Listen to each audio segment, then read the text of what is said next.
कभी किसी गरीब का मजाक नहीं उड़ाना चाहिए। हो सके तो उसकी मदद कीजिए, और अगर मदद नहीं कर सकते हैं तो उसका मजाक भी मत उड़ाइए।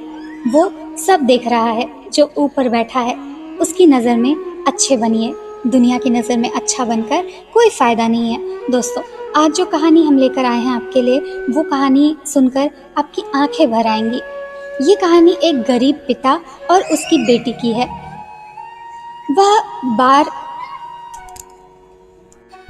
एक बार वह गरीब व्यक्ति अपनी बेटी को उसके स्कूल से लेकर शहर के एक महंगे होटल में पहुंचा। उस व्यक्ति ने फटे पुराने कपड़े पहने हुए थे और उसकी बेटी स्कूल ड्रेस पहनी हुई थी। जब दोनों होटल के अंदर पहुंचे तो वेटर ने पूछा, सर, आप क्या खाना पसंद करेंगे? आप अपना ऑर्डर बता दीजिए। तब उस व्यक्ति ने कहा कि आप मेरी बेटी के लिए एक प्लेट पाव भाजी लेकर आइए बस। वेटर ने कहा, सर, आप कुछ नहीं लेंगे? आपके लिए भी कुछ लेकर आऊं? तो गरीब व्यक्ति ने कहा, मेरे लिए कुछ नहीं, आज मेरी बेटी के लिए पार्टी है। मैंने इससे वादा किया था कि अगर तुम इस जिले में 10th क्लास में टॉप करोगी तो मैं तुम्हें सबसे महंगे होटल में पार्टी दूंगा। तो आप सिर्फ बच्चे के लिए पाव भाजी ले आइए। वेटर यह बात सुनते ही दौड़कर अपने मालिक के पास गया और बोला, सर, आपसे एक छोटी सी रिक्वेस्ट है कि आप मेरी सैलरी से पैसा काट लेना, लेकिन आज मैं चाहता हूँ कि उस बच्ची के साथ उसके पिता को भी एक प्लेट पाव भाजी खिलाया जाए, क्योंकि उस बच्ची ने पूरे जिले में 10th क्लास में टॉप किया है। वह गरीब पिता है, ज़्यादा पैसे नहीं होंगे, इसलिए कह रहा है सिर्फ बच्ची के लिए ले आओ। होटल के मालिक ने जब यह बात सुनी तो मुस्कुराते हुए बोला, तुम उसके पिता के लिए भी पाव भाजी लेकर जाओ, उसके लिए भी लेकर जाओ। पैसे मत लेना, 4-5 पाव भाजी पैक करवा कर ले जाओ और 2-3 किलो मिठाई भी लेकर जाओ और उनसे कहना ये पार्टी होटल की तरफ से है, आप ये मिठाई लेकर जाइए और जश्न मनाइए।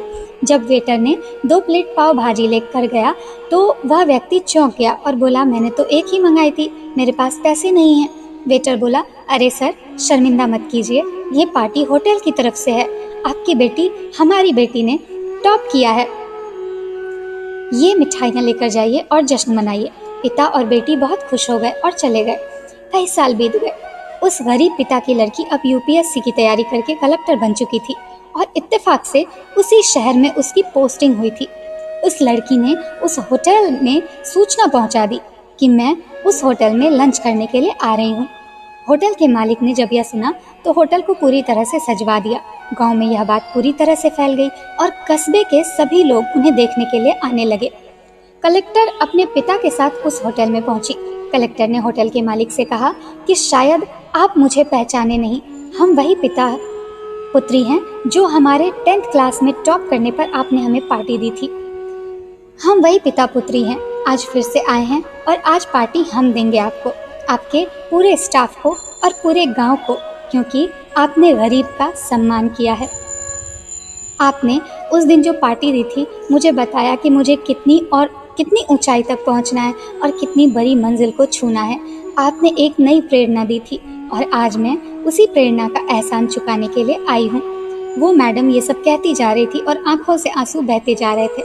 ये कहानी हमें यही सिखाती है दोस्तों कि कभी भी किसी गरीब का मजाक नहीं उड़ाना चाहिए। हो सके तो उसकी मदद करना चाहिए, और अगर मदद ना कर सको तो उसका मजाक बिल्कुल मत उड़ाना, क्योंकि वो सब देख रहा है। बनना है तो उसकी नज़र में अच्छा बनिए। जहाँ भी रहिए करके दिखाइए कुछ ऐसा कि दुनिया कहे कि आपके जैसा कोई नहीं। अगर आपको ये वीडियो पसंद आया हो तो प्लीज़ इस वीडियो को लाइक कीजिएगा और हमारे चैनल को सब्सक्राइब कीजिएगा। तब तक के लिए राधे राधे।